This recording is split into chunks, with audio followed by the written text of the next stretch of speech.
Olá pessoal, então nós estamos chegando agora na nossa quarta etapa de videoaulas, onde a gente vai abordar os primeiros conceitos de segurança no ambiente Linux, segurança do Linux em rede. É um primeiro contato que a gente vai passar para vocês, arquivos de configuração, a filosofia do Linux ligado em rede e os primeiros passos para vocês entenderem como funcionam as ferramentas que vocês têm, os arquivos de configuração, para que depois a gente possa aprofundar um pouco mais.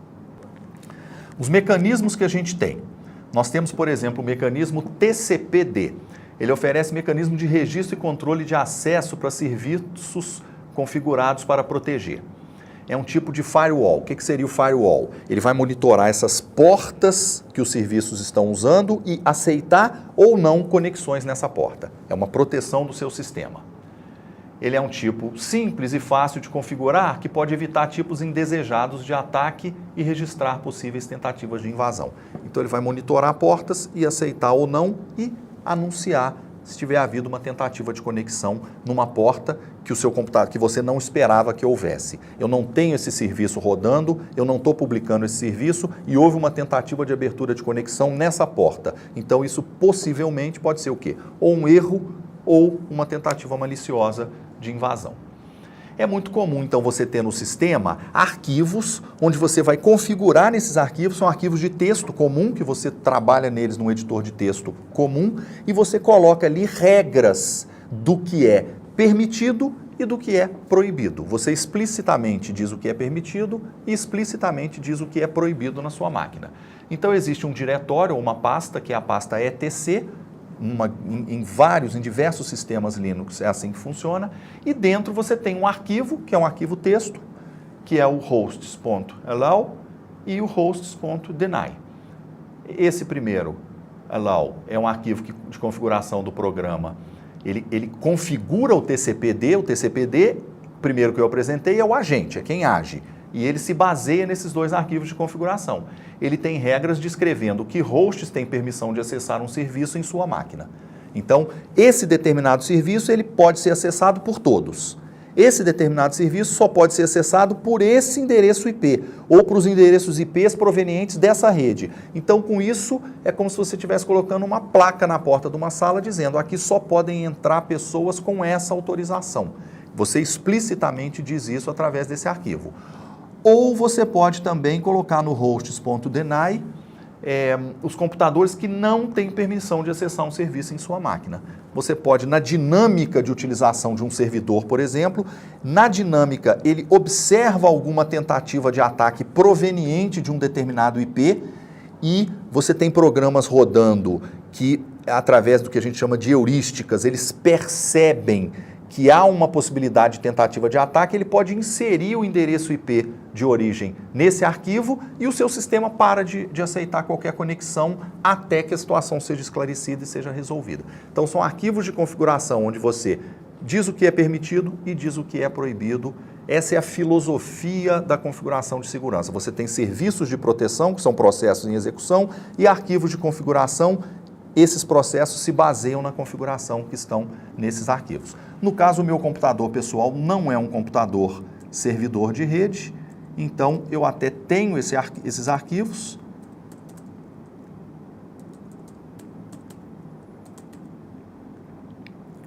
Esse comando more, ele lista o conteúdo de um arquivo. No caso específico, o meu arquivo está todo com comentário. Esse cancela aqui, o hashtag diz que está tudo comentado. Eu não tenho nenhuma regra explícita configurada, nem nas permissões, nem nas proibições. Mas os arquivos estão aí, basta você pegar a sintaxe correta, configurar, e assim você pode dizer o que é permitido explicitamente e o que é proibido no seu sistema.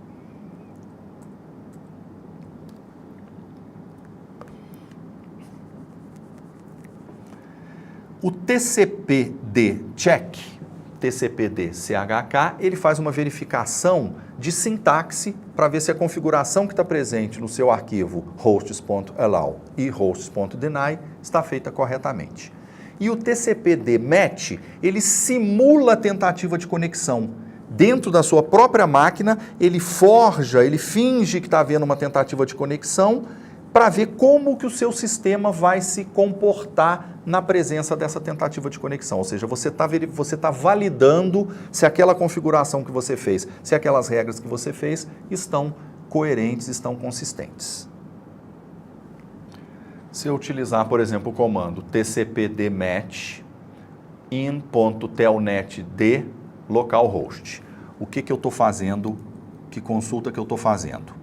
Eu estou verificando se o meu computador está configurado para aceitar conexões Telnet, que é uma conexão para alguém abrir um terminal remoto na minha máquina, mas especificamente vindo da minha própria máquina. No meu próprio computador eu tentar abrir uma conexão Telnet na porta específica no meu computador. Então, se eu fizer essa consulta, ele me dá uma resposta. O cliente é o localhost, que no caso sou eu mesmo. O endereço dele é 127.0.0.1, que é um endereço IP que é o endereço IP do localhost, é o seu próprio endereço IP para você mesmo.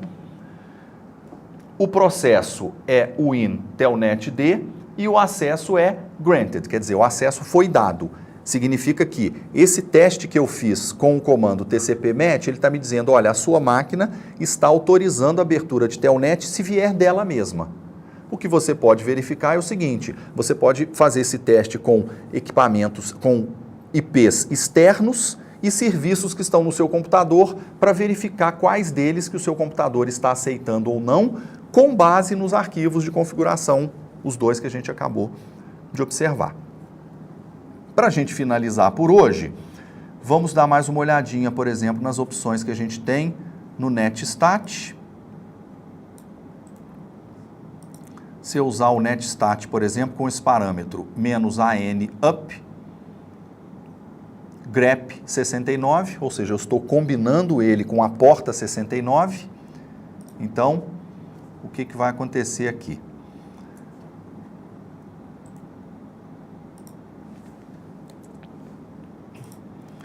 Esses parâmetros me dizem que eu estou verificando um serviço UDP, que é um protocolo da camada de transporte da internet, na porta 69, que é o TFTP, transferência de arquivo.